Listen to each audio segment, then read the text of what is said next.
بسم الله الرحمن الرحيم.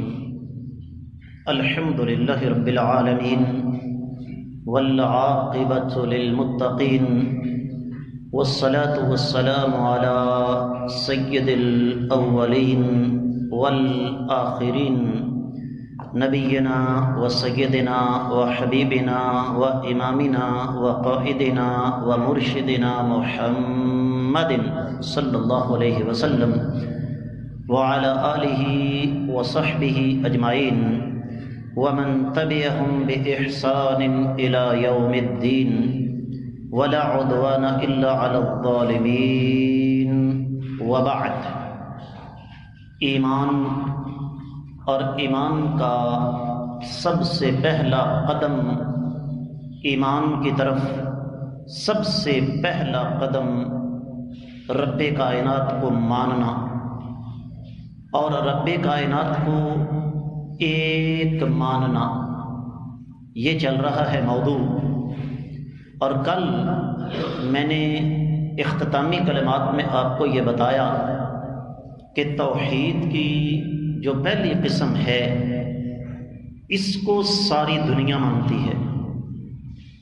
ساری دنیا اس بات کا اقرار کرتی ہے کہ مالک کون ہے، خالق کون ہے. یہاں تک کہ آپ کو یہ سن کر حیرت ہوگی کہ مکے کے کافر، جنہیں ہم کافر کہتے ہیں نا، وہ بھی اللہ تعالیٰ کو مانتے تھے. کہاں لکھا ہے؟ قرآن میں لکھا ہے. سورہ مبارکہ کا نام المؤمنون، پارہ ہے 18واں، آیت 82 یہاں سے شروع ہوتی ہے. قرآن کہتا ہے قالوا اذا متنا وكنا ترابا وعظاما انا لمبعوثون. سب سے پہلے اللہ تعالیٰ نے آخرت کے انکار کا جو عقیدہ تھا کفار کا ہمارے سامنے رکھا. عقلی گھوڑے دوڑائے اور کہنے لگے جب ہم مر جائیں گے، جب ہم مٹی ہو جائیں گے، جب ہماری ہڈیاں بھی برباد ہو جائیں گی، کیا ہمیں دوبارہ اٹھایا جائے گا؟ لقد وعدنا نحن وآباؤنا هذا من قبل ان هذا الا اساطیر الاولین. کہنے لگے یہ وہ وعدہ ہے جو ہم سے بھی کیا گیا، ہمارے آباء و اجداد سے بھی کیا گیا اس سے پہلے، یہ تو گزری ہوئی داستانیں ہیں. اس کے بعد میرے اللہ نے بات کو یکدم ایک نیا موڑ دیا. فرمایا قل لمن الارض ومن فیہا ان کنتم تعلمون. آپ ان مکہ والوں سے سوال کیجئے کہ زمین اور زمین میں جو کچھ ہے یہ کس کا ہے اگر تمہیں واقعی پتہ ہے. سیقولون للہ، ان قریب یہ کہیں گے کہ یہ زمین اور زمین کے اوپر ہر چیز کس نے پیدا کی ہے. کون کہہ رہا ہے؟ مکہ والے کافر، جنہیں ہم کافر کہتے ہیں. قل افلا تذکرون، آپ فرما دیجئے کہ کیا تم عبرت اور نصیحت حاصل نہیں کر سکتے؟ کیا مطلب؟ کہ جس رب نے زمین پیدا کی تم خود مانتے ہو، زمین کے اوپر ہر چیز کو پیدا کیا تم مانتے ہو، وہ ذات بابرکات تمہیں مرنے کے بعد دوبارہ زندہ نہیں کر سکتی؟ زمین کی مثال اللہ نے سب سے پہلے کیوں دی؟ تفسیر کا، قرآن کا ایک چھوٹا سا طالب علم ہونے کے ناطے میں یہ آپ کو سمجھا دوں. اصل بات یہ ہے کہ چونکہ ہم اس سے پہلے پڑھ کے آئے ہیں کہ آسمان سے بارش نازل کرنا، بارش نازل کر کے چٹیل مردہ زمین کو ہرا بھرا کر دینا، یہ رب کائنات کا کام ہے. تو اللہ نے زمین کی مثال اس وجہ سے دی کہ جو رب مردہ زمین کو بارش نازل کر کے زندہ کرنے پر قادر ہے، یقیناً وہ ذات بابرکات تمہیں مارنے کے بعد بھی زندہ کر سکتی ہے. آگے چلیے 86ویں آیت مبارکہ. قل من رب السماوات السبع ورب العرش العظیم. زمین کے بعد ذرا اوپر دیکھو، فرمایا کون ہے جو ساتوں آسمانوں کا مالک ہے اور عرش عظیم کا مالک ہے. سیقولون للہ، یہ مکہ والے کیا کہیں گے؟ کون مالک ہے جی؟ اللہ۔ قل افلا تتقون، آپ فرما دیجئے کہ پھر تم اللہ تعالیٰ سے ڈرتے کیوں نہیں؟ اگلی بات، قل من بیدہ ملکوت کل شیء وہو یجیر ولا یجار علیہ ان کنتم تعلمون، ان سے سوال کیجئے کہ ساری کی ساری چیزوں کی ملکیت، بادشاہی کس کے ہاتھ میں ہے؟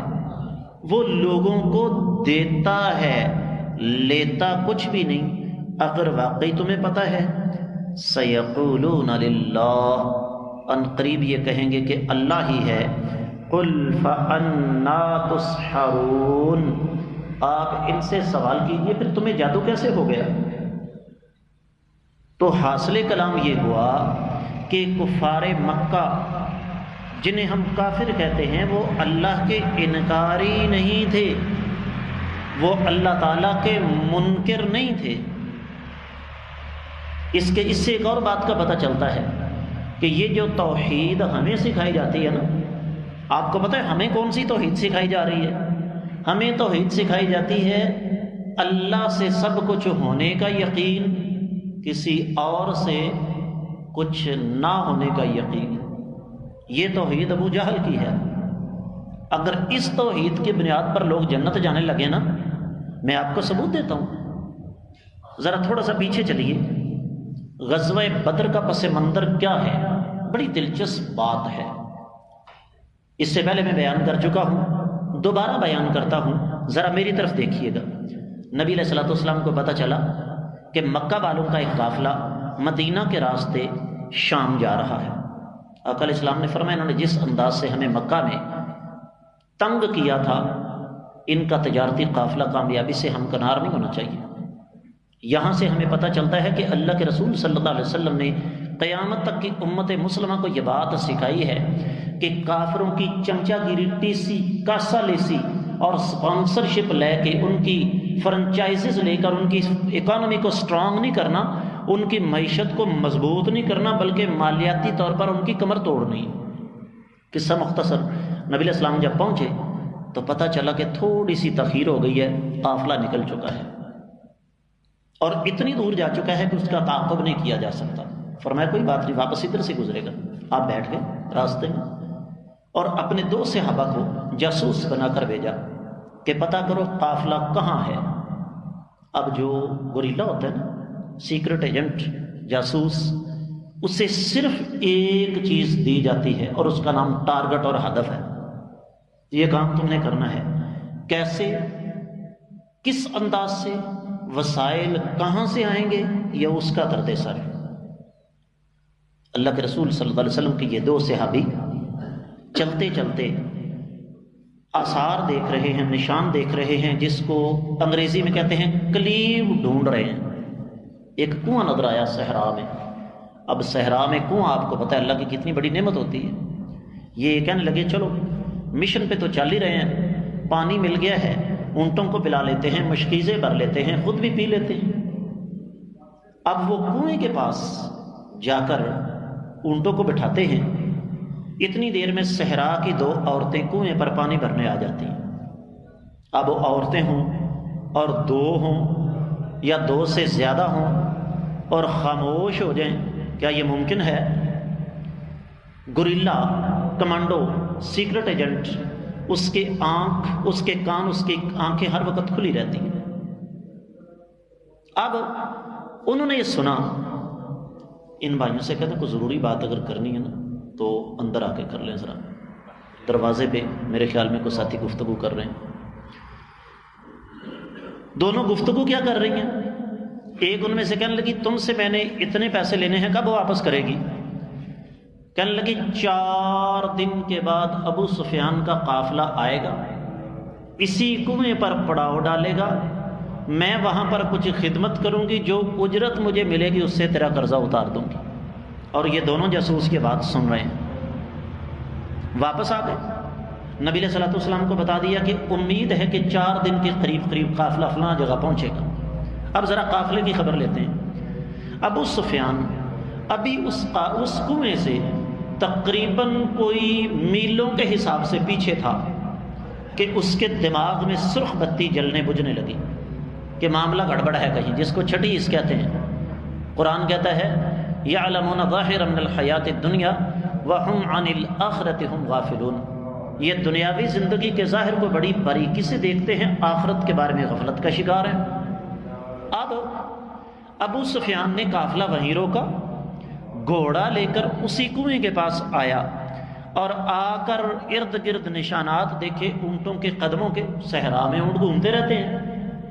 وہاں پر اسے ایک کھجور کی گٹھلی نظر آتی ہے، اس نے گٹھلی کو پکڑا، بلکہ مینگنی تھی، اونٹ کی مینگنی، کیونکہ اونٹ کھجور کی گٹھلی سالم نکل جاتا ہے، تو اس نے اس مینگنی کو پکڑا جو خشک ہو چکی تھی صحرا کی دھوپ کی وجہ سے، تو پیس کر ہاتھ پر گرایا، اس میں سے کھجور کی گٹھلی نکلی، اس گٹھلی کو الٹ پلٹ کر دیکھا اور لفظ کیا کہے، ہادہی نوات یثرب و رب الکعبہ، رب کعبہ کی قسم، یہ لفظ اصل میں سمجھانا چاہتا ہوں کہ رب کعبہ کی قسم یہ مدینہ کی کھجور کی گٹھلی ہے۔ اس کا مطلب کیا ہوا کہ ابو سفیان رضی اللہ تعالیٰ عنہ جو اس وقت مسلمان نہیں ہوئے تھے قسم کھا رہے ہیں، تو کس کی کھا رہے ہیں؟ اب یہاں پر ایک اور چیز آپ کو سمجھاؤں، قرآن نے ایک اور بات ہمارے سامنے رکھی اور اس کے لیے آپ کو قرآن مجید اٹھانا پڑے گا۔ سورۃ العنکبوت، رب کائنات فرماتے ہیں وَإِذَا رَكِبُوا فِي الْفُلْكِ دَعَوُا اللَّهَ مُخْلِصِينَ لَهُ الدِّينَ، جب یہ مکہ والے مشرکین کشتی کے اندر سوار ہوتے تو خالص اللہ رب العزت کو پکارتے۔ یہاں پر دو سوال ہیں۔ پہلا سوال، اگر مکہ والے اللہ تعالیٰ کو مانتے تھے، انکاری نہیں تھے، تو پھر نبی علیہ الصلوۃ والسلام کے ساتھ ان کا اختلاف کیا تھا؟ اور دوسرا سوال، اگر یہ اللہ تعالیٰ کو مانتے تھے تو پھر بتوں کی عبادت کیوں کرتے تھے؟ ان دونوں سوالوں کے جواب آج میں دے کے بات کو ختم کروں گا۔ سب سے پہلی بات، نبی علیہ الصلوۃ والسلام کے ساتھ ان کا اختلاف یہ نہیں تھا کہ اللہ تعالیٰ کون ہے، توحید ربوبیت پر ان کا اختلاف نہیں تھا۔ نبی علیہ الصلوۃ والسلام فرماتے تھے کہ کہو لا الہ الا اللہ۔ آج جہاں تک میری آواز جا رہی ہے، لا الہ الا اللہ کا ترجمہ اچھے طریقے سے سمجھ لو۔ زاہد بیٹا ترجمہ کرو گے لا الہ الا اللہ کا؟ لا الہ الا اللہ کا ترجمہ کرو گے؟ بٹ صاحب آپ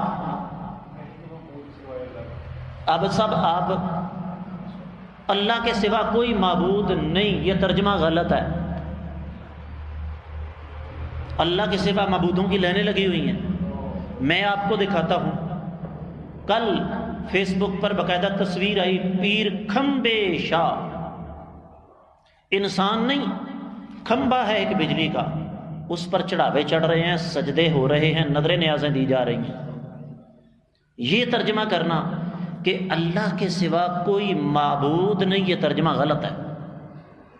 آج کے بعد خواتین بھی میری بات سن رہی ہیں، لا الہ الا اللہ کا ترجمہ نوٹ کر لیجئے، اللہ کے سوا کوئی معبود برحق نہیں ہے۔ معبود بڑے ہیں، لوگ جن کی بھی عبادت کریں وہ معبود ہیں، لیکن معبود برحق کون ہے؟ یا اللہ کے سوا کوئی معبود حقیقی نہیں، یا اللہ کے سوا کوئی لائق عبادت نہیں ہے۔ معبود بڑے لیکن عبادت کے لائق کون ہے؟ یہ وہ بنیادی نقطہ ہے جو ہر دور میں، جس طرح کہ میں انشاءاللہ کل کے سبق میں بتاؤں گا، تمام انبیاء کا اپنی امتوں کے ساتھ اس پر اختلاف رہا۔ ہر دور کے اہل توحید کا اہل شرک کے ساتھ یہی اختلاف رہا، آج بھی اہل توحید کا اہل شرک کے ساتھ یہی اختلاف ہے۔ لا الہ الا اللہ، اللہ نے یہ نہیں کہا کہ لا رب الا اللہ، اللہ کے سوا کوئی مالک نہیں۔ اللہ نے یہ نہیں کہا، تمام انبیاء کا کلمہ پہلا حصہ کیا تھا؟ لا الہ الا اللہ۔ اس کے بعد لا الہ الا اللہ موسیٰ کلیم اللہ، لا الہ الا اللہ ابراہیم خلیل اللہ، لا الہ الا اللہ اسماعیل ذبیح اللہ، لا الہ الا اللہ عیسیٰ روح اللہ، لا الہ الا اللہ محمد الرسول اللہ صلی اللہ علیہ وسلم۔ پہلا حصہ ویسے کا ویسے ہی۔ اس لیے جو پہلا اختلاف تھا اہل مکہ کا نبی کریم صلی اللہ علیہ وسلم کے ساتھ، وہ یہ تھا کہ اللہ کے سوا کوئی لائق عبادت نہیں۔ حج کا ایک ترانہ جو کالے گورے افریقی امریکی چھوٹے بڑے ٹھگنے لمبے سب کے درمیان برابر ہے، لبیک اللہم لبیک لبیک لا شریک لک لبیک ان الحمد والنعمت لک والملک لا شریک لک۔ آگے تو کوئی لفظ نہیں جی، نہیں نا۔ ترجمہ کیا ہے؟ لبیک اللہم لبیک، میں حاضر ہوں اے میرے مالک، میں حاضر ہوں۔ لبیک لا شریک لک لبیک، میں حاضر ہوں اے اللہ، آپ کا کوئی شریک نہیں، میں حاضر ہوں۔ ان الحمد، ہر قسم کے تعریف، والنعمت، تمام قسم کی نعمتیں، لکا، آپ کی طرف سے ہیں، والملک، اور بادشاہی بھی آپ کی ہے، لا شریک لک، آپ کا کوئی شریک۔ نبی علیہ الصلوۃ والسلام کہتے ہوئے مکہ والے ظالموں، یہاں سے آگے ایک لفظ بھی مت کہو۔ مکہ والے اس سے آگے بڑھتے تھے۔ اس کا مطلب کیا ہوا؟ مغل صاحب غصے نہ کر جانا۔ اس کا مطلب کیا ہوا؟ مکہ والے کہتے تھے اساں پھال ضرور لانی ہے بھاویں پاوا پاٹ جائے، اور یہ ہر دور میں ہوتا رہا ہے۔ جو 2 نمبر مولوی ہے نا، وہ دین کے پاوے کے اندر پھال ضرور لائے گا بھاویں پاوا پاٹ جائے۔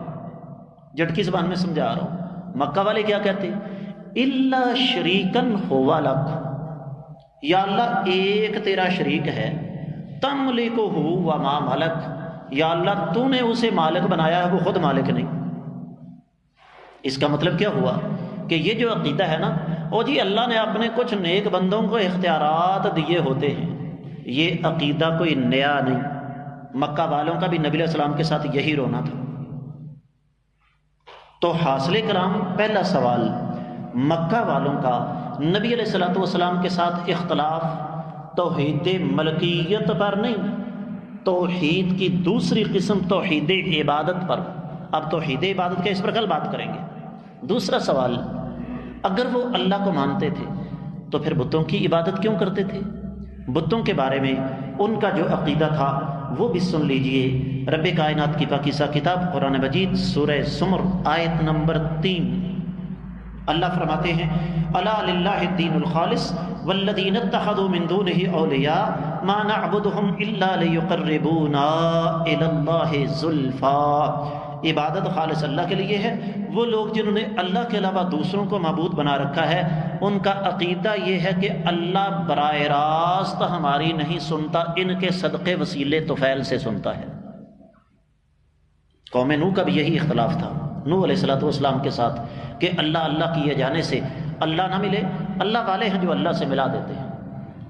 چھتوں پر سیڑھی کے بغیر چھت پر نہیں چڑھا جا سکتا، پتیلی کے بغیر چائے نہیں بن سکتی۔ کیسی عقل! قرآن کہتا فلا تضربوا للہ الامثال، ظالموں اللہ کے لیے مثالیں بیان مت کرو۔ شرعی وسیلہ کیا ہے، اس کی جائز قسمیں کیا ہیں، کیا اسلام میں کسی وسیلے کی گنجائش ہے یا کہ نہیں، یہ ساری کی ساری باتیں ہمارے آنے والے اسباق کا موضوع ہیں۔ سمجھانا آپ کو صرف آج کے سبق میں یہ ہے کہ دنیا کا ہر کافر اللہ کی ملکیت کا اقرار کرتا ہے، لیکن اللہ کی الوہیت، اللہ کو عبادت میں اکیلا ماننے سے انکاری ہے، اور جس نے اللہ کی عبادت میں کسی کو شریک بنایا سب سے بڑا مشرک وہ ہے۔ اللہ کی بارگاہ میں دعا ہے رب کائنات ہمیں دین کو سمجھ کر عمل کرنے کی توفیق عطا فرمائے، اپنے عقیدے کی اصلاح کرنے کی توفیق عطا فرمائے، توحید کو اللہ تعالی ہمیں صحیح سنت کے مطابق اختیار کرنے کی توفیق عطا فرمائے۔ اقول قولی ھذا وآخر دعوانا ان الحمد للہ رب العالمین۔